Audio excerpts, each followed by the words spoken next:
Hi,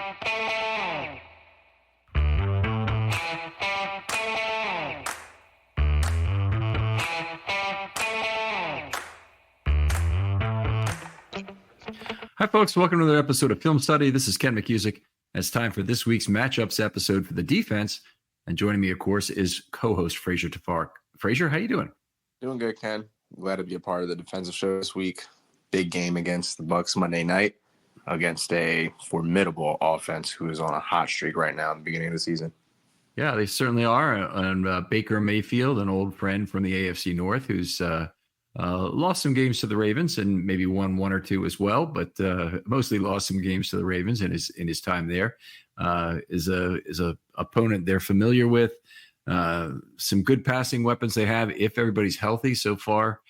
Mike Evans has missed the first 2 days of practice. I've heard that he is still expected to play on Monday, but he's been DNP for the first 2 days this week. Godwin having a big year. They've got multiple running backs who are playing well right now. So the Ravens run defense probably be tested in this one. Why don't we just jump right into it in terms of the defensive matchups and what we think are important. I guess I'll go ahead and start off. I think one of the big ones is going to be Kyle Hamilton versus Cohen, their defensive coordinator. Kyle is very central to taking away the short passing game wherever he plays. So the primary two places I expect him to play this week are at dime and at big nickel. So I think he'll be at those two much more than he'll be at strong safety. He probably still will be at strong safety a little because when the Bucs get heavy to try and at least threaten the run, he'll be in that position, and more likely they'll be trying to use 4 defensive backs and get him closer to the line of scrimmage for run fits. Baker really does not throw too much in the middle of the field. He's had some fear of interceptions there, probably very justified in terms of his career. And he's done more throwing outside the numbers and some stuff behind the line of scrimmage to try and get yak. That's very true of this Bucs offense right now. Hamilton is a huge horizontal defender. He is the weapon in the NFL for that. You've heard me say that a number of times. What I mean by that, of course, is when he's at big nickel, he takes away really the entire strong side of the football field because he's already in the slot on what is typically the strong side of the field. Not 100% of the time, but typically is going to be the strong side of the field. Is you've got your tight end, a slot receiver, and then an outside receiver on that side.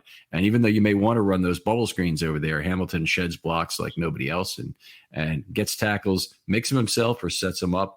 So this is going to be a big, important game for him to play well for the Ravens to take away what they can of that short passing game from Baker Mayfield. Yeah, and Kyle Hamilton is the ultimate neutralizer on our defense. He gives you the ability to have a big body in the box on rundowns and then also not give up pass defense on the back end. So getting into those dime rolls, it's almost like big nickel because he's almost essentially another linebacker on the field with DB coverage ability. So great to have him as a chess piece. I think I want to see him more so next to Roquan this game. I think, like you mentioned, Baker's going to be hesitant to go over the middle of the field. I think maybe keeping it that way instead of maybe focusing on him on the outside could be another benefit. What's your take on that? Yeah, Hamilton gives a lot of quarterbacks trouble with his size. I mean, he's 6'4", long arms, gets him up in the air, gets his hands on passes, scoops up the garbage very well, whether it's a fumble or an interception. We still need to see him be a part of this turnover machine that the Ravens should have. They've got 3 interceptions on 29 passes defense this year. Completely unacceptable. That needs to improve this game.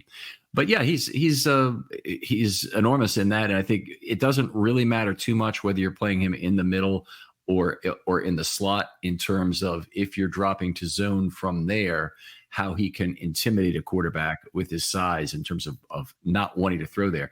And of course, having Baker Mayfield, you've got a shorter quarterback that is going to be more bothered by that.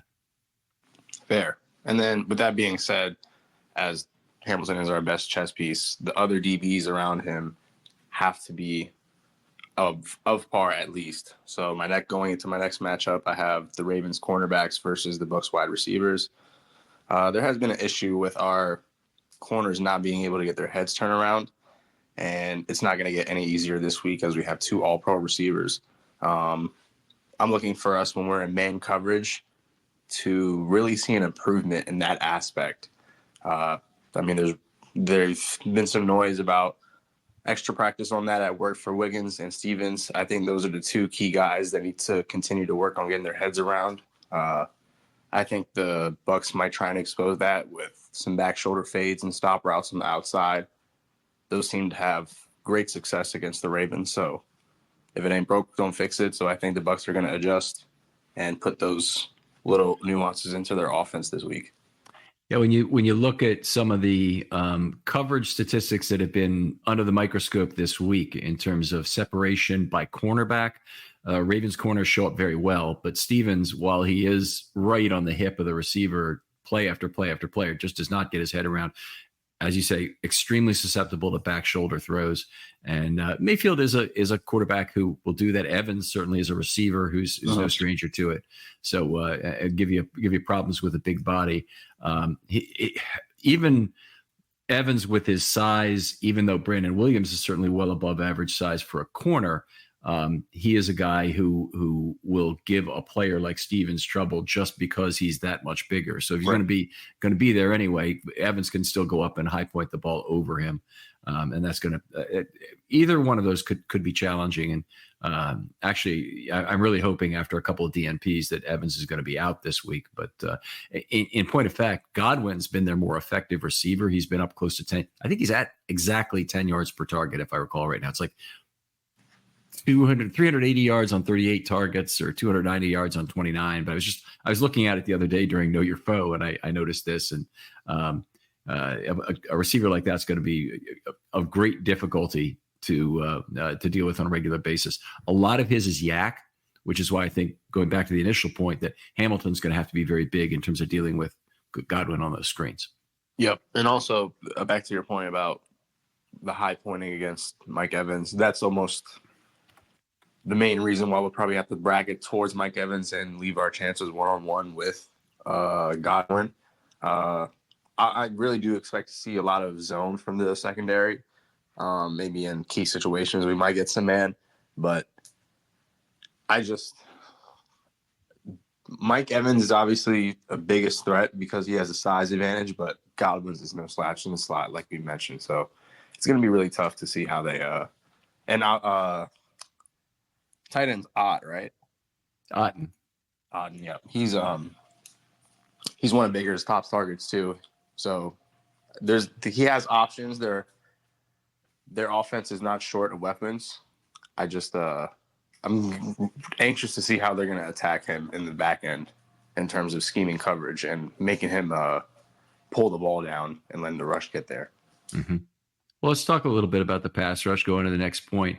I believe the Ravens pass rush this year is being driven from the inside. That doesn't mean that Oweh has not been pretty good about getting to the quarterback, getting pressure, or the same thing certainly from Van Noy, who's had a good year in that respect. But part of what's driving that is the number of one-on-one opportunities they get. That's coming from the inside, and Travis Jones in particular.